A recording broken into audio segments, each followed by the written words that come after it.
네, 안녕하세요. SK하이닉스 주주 여러분. 어제 오늘 이 되살아난 AI 거품론이라고 하면서 SK하이닉스가 현재 이틀 연속 하락을 하고 있는 상황인데요. 일단 결론부터 말씀을 드리자면 어제 오늘 나온 하락은 AI 거품론 때문이 아닙니다. 자, 그래서 오늘 영상에서는 SK하이닉스의 이 진짜 하락에 대한 이유와 앞으로 SK하이닉스 주가가 어떤 식으로 흘러갈지 이 부분에 대해서 상세하게 설명해 드릴 예정이니까 구독과 좋아요 정중하게 요청드리면서 그럼 오늘 분석 시작하도록 하겠습니다.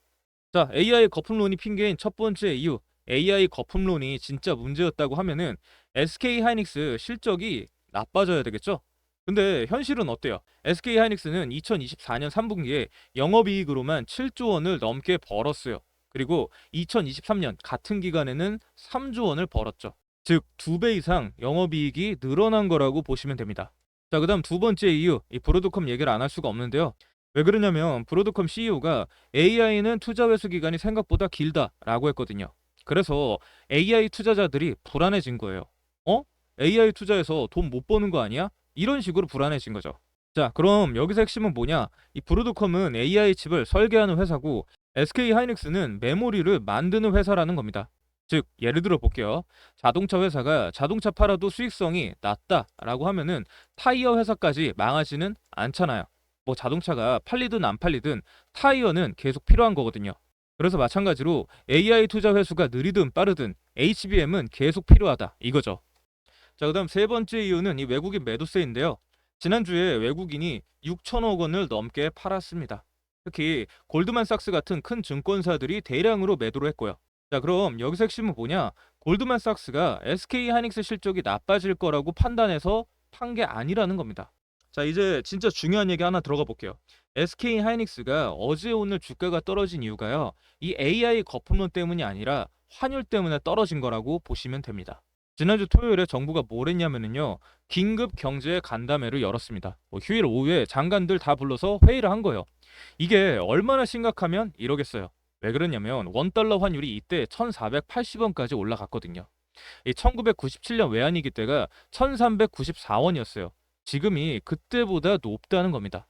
그럼 여기서 핵심은 뭐냐? 외환위기 때는 한국에 달러가 없어서 환율이 올랐던 거고 지금은 달러는 있는데 원화 가치가 무너지고 있다는 겁니다. 이게 훨씬 더 무서운 거예요.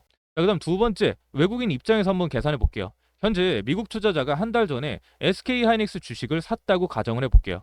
그때 환율이 1420원이었고 SK 하이닉스 주가가 60만 원이었어요. 그럼 422달러를 투자를 한 거죠.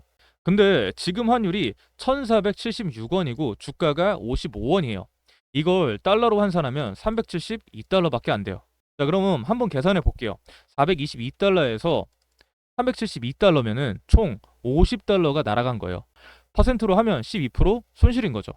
아니, 주가는 8% 떨어진 건데 환율 때문에 12% 손해를 본 거예요. 왜 그러냐면 환율이 올라가면은 원화 가치가 떨어지니까 외국인들한테는 더 큰 손실로 느껴지는 거거든요. 그러니까 외국인들이 지금 생각하는 게 뭐냐? 한국 주식은 들고 있으면 환율 때문에 계속 손해다. 빨리 팔자.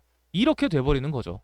자, 그다음 세 번째는 이 신뢰 문제인데요. 지금 전 세계적으로 달러가 약세예요. 달러 인덱스가 100에서 98까지 떨어졌거든요. 그럼 여기서 말하는 달러 인덱스가 뭐냐? 쉽게 말해서 달러가 다른 나라 돈에 비해 얼마나 강한지를 보여주는 지표예요. 그래서 지금 이게 떨어지고 있다라고 하는 건 유로화도 강해지고 있고 엔화도 강해지고 파운드도 강해지고 있다는 얘기예요. 그런데 원화는요? 반대로 원화는 더 약해졌어요. 자, 그럼 여기서 핵심은 뭐냐? 지금 전 세계 투자자들이 한국 경제를 믿지 않는다는 겁니다. 일본 주식은 사고, 유럽 주식도 사고, 미국 주식도 사는데 한국 주식만 안 사요. 왜? 불안하니까. 자, 그다음 네 번째 포인트 하나 더 말씀해 드릴게요. 현재 한국 사람들이 해외 주식을 엄청 사고 있어요. 뭐 서학개미라고 다들 들어보셨죠? 11월에만 55억 달러, 그리고 10월에는 68억 달러어치를 샀어요. 자, 이게 뭘 의미하냐? 한국에서 달러가 계속 빠져나가고 있다는 겁니다. 왜냐면 한국 사람이 미국 주식을 사려면 원화를 달러로 바꿔야 돼요. 그럼 달러 수요는 올라가고 원화 가치는 떨어지겠죠.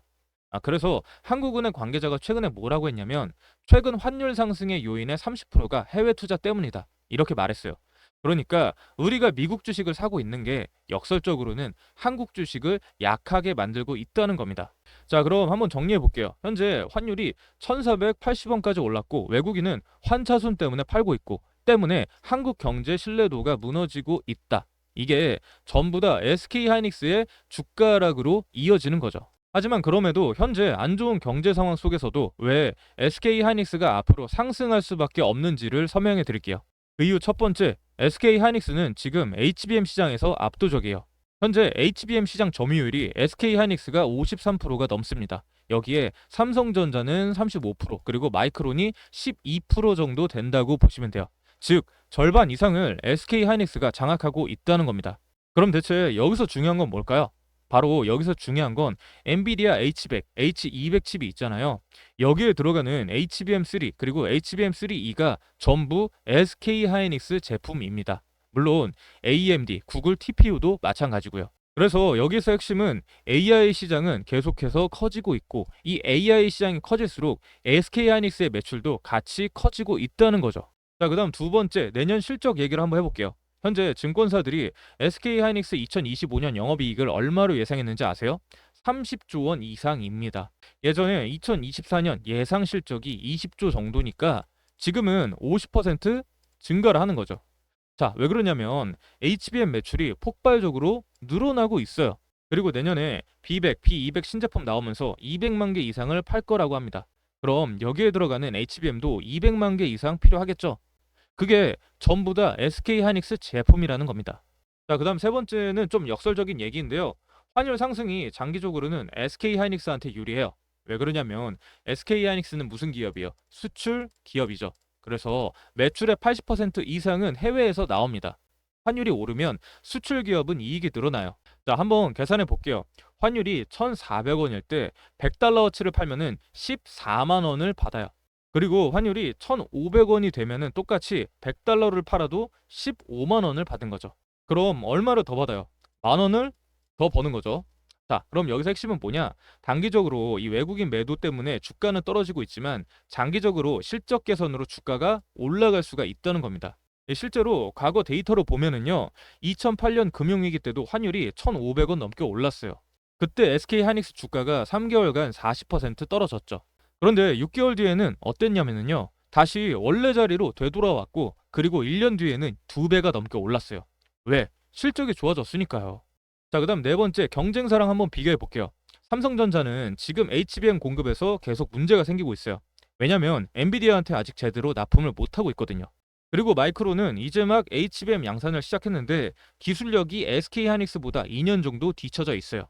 그러니까 당분간은 SK 하이닉스 독주 체제가 계속 된다는 겁니다. 자, 그럼 여기서 핵심은 뭐냐? AI 시장이 커지고 있는 동안 SK 하이닉스는 계속 돈을 벌 수 있다는 거예요. 그리고 다음 이유, 현재 주가가 굉장히 쌉니다. 현재 SK 하이닉스는 이 밸류에이션이 PER 12배거든요. 근데 엔비디아 PER이 30배가 넘어요. AMD도 40배가 넘고요. 그런데 SK 하이닉스는 12배밖에 안 됩니다. 왜 그러냐면 외국인들이 한국 주식을 신뢰를 안 하니까 할인해서 사고 있는 거거든요. 자, 그럼 여기서 핵심은 뭐냐? 환율이 안정이 되면 외국인들이 다시 돌아올 거고, 그럼 PER도 덩달아서 올라간다는 겁니다. 만약에 SK 하이닉스 PER이 20배만 돼도 주가는 지금의 1.7배가 돼요. 즉 55만 원에서 90만 원 넘게 가는 거죠. 자, 그럼 앞으로 어떻게 될까요? 일단 제가 봤을 때는 이 세 가지 시나리오가 있습니다. 일단 첫 번째 시나리오는 환율 안정화인데요. 이 시나리오 같은 경우에는 정부가 외환시장 개입해서 환율을 1,450원 밑으로 떨어뜨려요. 그럼 외국인들이 이제 괜찮네 하면서 다시 사기 시작하고요. 이 경우에 SK 하이닉스 주가는 3개월 만에 65만 원까지 회복할 수 있습니다.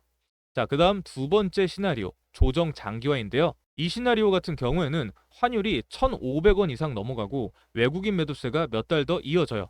이 경우에 SK 하이닉스는 이 48만 원에서 55만 원 박스권에서 횡보를 할 겁니다. 제가 봤을 때는 이 확률이 가장 높기는 해요. 왜냐하면 한국 경제 이 구조적 문제는 단기간에 해결이 안 되기 때문이죠. 자, 그다음 세 번째 이유. 환율이 1,550원 넘어가고 금융위기가 오게 되면은 45만 원 밑으로 떨어질 수 있어요. 하지만 이 확률은 굉장히 낮죠. 자, 그래서 오늘 내용 한번 정리해 볼게요. SK 하이닉스 주가 하락은 AI 거품 때문이 아니라 환율 때문입니다. 왜냐면 SK 하이닉스 실적은 계속해서 좋아지고 있고 HBM 시장 지배력도 압도적이고 밸류에이션도 저평가되고 있거든요. 자, 그럼 여러분들은 어떻게 하셔야 되냐? 현재 단기 변동성은 무시하시고 50만 원 이하 구간에서 분할 매수하시면 됩니다. 환율이 안정화되는 순간 주가는 폭등을 할 거예요.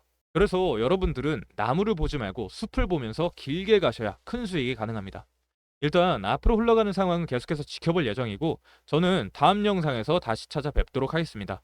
감사합니다.